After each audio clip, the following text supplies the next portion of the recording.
തൊഴിലുറപ്പ് പണി എങ്ങനെയുണ്ട്? തൊഴിലുറപ്പ് പണി എന്ന് പറയുന്നത് ഇപ്പം ഞങ്ങൾ അഞ്ചാം തൊഴിലാളികളാണ്. ഞാൻ അഞ്ചാം മേറ്റ് സൗമ്യ. പക്ഷേ തൊഴിലുറപ്പ് തൊഴിലാളികളുടെ ഒരു ബുദ്ധിമുട്ടെന്ന് പറയുന്നത് വേസ്റ്റ് എന്ന് പറയുന്ന ഒരു സംഭവമാണ് ഞങ്ങൾക്ക് ഏറ്റവും കൂടുതൽ പൊതുജനങ്ങളിലേക്ക് എത്തിക്കാൻ പറ്റിയ ഒരു വിഷയം എന്ന് പറയുന്നത്. കൃത്യമായിട്ട് ഞങ്ങൾ എല്ലാ വർഷവും കനാലിൽ നന്നാക്കുന്നുണ്ട്. പക്ഷേ ഒരു വർഷം നന്നാക്കിയിട്ട് തിരിച്ച് വന്നു കഴിയുമ്പോഴും വീണ്ടും കനാലിലേക്ക് വേസ്റ്റുകളിൻ്റെ ഒരു കൂമ്പാരം തന്നെ ഉണ്ട്. പ്ലാസ്റ്റിക്, പാഡ്, വിസ്പർ, ഇങ്ങനെയൊക്കെയുള്ള കുറേ വേസ്റ്റ് മാലിന്യങ്ങൾ നമുക്ക് എടുക്കാൻ അറപ്പുള്ള ഒരു കുറേ സാധനങ്ങളുണ്ട്. അങ്ങനത്തെ വേസ്റ്റുകൾ വരെ കനാലിലേക്ക് എത്തുന്നുണ്ട്. ഇത് നമ്മുടെ ഇറിഗേഷൻ കനാലാണ്, വെള്ളത്തിന് വേണ്ടിയുള്ള ഉപയോഗിക്കുന്ന ഒരു കനാലാണ്. ആ കനാലിൽ വരുന്ന വേസ്റ്റ് നമ്മുടെ അടുത്തുള്ള കിണറുകളിലേക്കാണ് എത്തുന്നത്. മഴക്കാലമാണ്, മഴക്കാല രോഗങ്ങളൊക്കെ ഇഷ്ടം പോലെ വരുന്നുണ്ട്. മഞ്ഞപ്പിത്തം, മലേറിയ, ഇങ്ങനെയൊക്കെയുള്ള ഡെങ്കിപ്പനി, ഇങ്ങനെയൊക്കെയുള്ള അസുഖങ്ങളൊക്കെ വരുന്ന ഒരു സാഹചര്യമാണ് ഈ മഴക്കാലം എന്ന് പറയുന്നത്. പക്ഷേ ആ സമയത്ത് നമ്മളെല്ലാവരും ശ്രദ്ധിക്കേണ്ട, പൊതുജനങ്ങൾ മൊത്തത്തിൽ ശ്രദ്ധിക്കേണ്ട ഒരു കാര്യമൊന്നും കനാലിലേക്ക് പ്ലാസ്റ്റിക് മാലിന്യങ്ങളോ അല്ലാത്ത ഇങ്ങനെയുള്ള പാഡ്, ഇങ്ങനെയുള്ള മാലിന്യങ്ങളൊന്നും നിക്ഷേപിക്കാതിരിക്കുക. ഹരിതകർമ്മ സേനക്കാർ വരുന്നുണ്ട് നമ്മുടെ വീടുകളിൽ.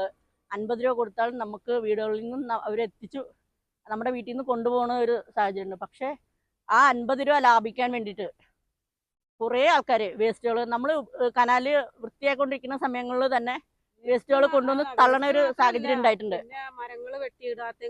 തെങ്ങ് വെട്ടിയിടുക, വാഴ വെട്ടിയിടുക, ഇങ്ങനെയൊക്കെയുള്ള. ഇന്നലെ മഴ പെയ്ത സമയത്ത് ഞങ്ങൾ കനാല് നന്നായിക്കൊണ്ടിരുന്ന സമയത്ത് മഴ പെയ്തു രാവിലെ. പക്ഷെ എവിടുന്ന് വന്നെന്നറിയില്ല, ഈ ഭാഗത്തു നിന്നാണ് സവാളത്തുണ്ട് കുറേ ഉണ്ടായി. സവാളത്തുണ്ട്, സിമെന്റും ചാക്ക്, പിന്നെ കുറേ വേസ്റ്റുകൾ. നമ്മളെ കൊണ്ട് പറ്റാവുന്ന രീതിയിൽ തൊഴിലുറപ്പ് തൊഴിലാളികളാണ്, പക്ഷെ മനുഷ്യരാണ്. ഞങ്ങൾക്കും അസുഖങ്ങൾ ബാധിക്കാം.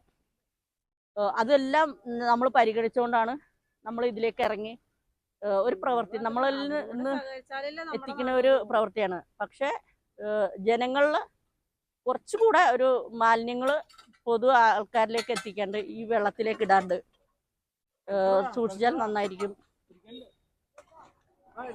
അത്രയും ഞങ്ങൾക്ക് പറയാനുള്ളൂ. കാരണം വയസ്സായ പ്രായമായവരാണ് ഞങ്ങളുടെ കൂട്ടത്തിലുള്ളവര്. ഇതൊക്കെയാണ് ഞങ്ങളുടെ കൂട്ടത്തിലെ തൊഴിലാളികൾ. പക്ഷെ അവർക്കൊക്കെ പെട്ടെന്ന് അസുഖങ്ങൾ ബാധിക്കുന്ന ഒരു സാഹചര്യം ഉണ്ടാവാം. അതുകൊണ്ടാണ് ഞാൻ പറഞ്ഞത്, പൊതുജനങ്ങൾ ശ്രദ്ധിക്കുക, പ്ലാസ്റ്റിക് മാലിന്യങ്ങൾ കനാലിലേക്ക് ഉപേക്ഷിക്കാതിരിക്കുക. Thank you. എന്റെ കയ്യിൽ അപ്പടി മൊബൈലാണ് എന്നാണ് പറയാ. പറഞ്ഞിട്ട് കാര്യമില്ല. തീർച്ചയായിട്ടും ഞങ്ങളുടെ പരിസരത്ത് പ്രായമായ 3 പേരുണ്ടായി. ഒരാള് പോയി, ഇപ്പൊ സുഖമില്ലാണ്ട് വീട്ടില് റെസ്റ്റിലാണ്. പക്ഷെ 2 പേര് ഞങ്ങളുടെ കൂട്ടത്തിലുണ്ട്. ഞങ്ങളുടെ കൂടെ നിന്ന് പ്രായത്തിന്റെ അസുഖങ്ങൾ ഉണ്ടെങ്കിൽ തന്നെയും അവർ ഞങ്ങളുടെ കൂടെ നിന്ന് പണിയെടുക്കുന്നുണ്ട്. അതിൽ ദൈവം അവർ രണ്ടിനെ അനുഗ്രഹിക്കട്ടെ. ഞങ്ങളുടെ കൂട്ടത്തില് പ്രായമായ അമ്മമാരുണ്ട്. ഇതും കൊണ്ട് ജീവിക്കുന്ന അമ്മമാരാണ്. കുറച്ച് തൊഴിൽ ദിനം കൂടെ, കാരണം ഒരു 100 തൊഴിൽ ദിനമാണ്. 150 തൊഴിൽ ദിനവും കൂടെ ആക്കി ഞങ്ങൾക്ക് തരുവാന്നുണ്ടെങ്കിൽ ഞങ്ങൾക്ക് ഏറ്റവും നല്ലൊരു സന്തോഷമുള്ള ഒരു കാര്യമാണ്. ഞങ്ങൾ എല്ലായിടത്തും അഭ്യർത്ഥിക്കുന്ന ഒരു കാര്യമാണ് 150 തൊഴിൽ ദിനം.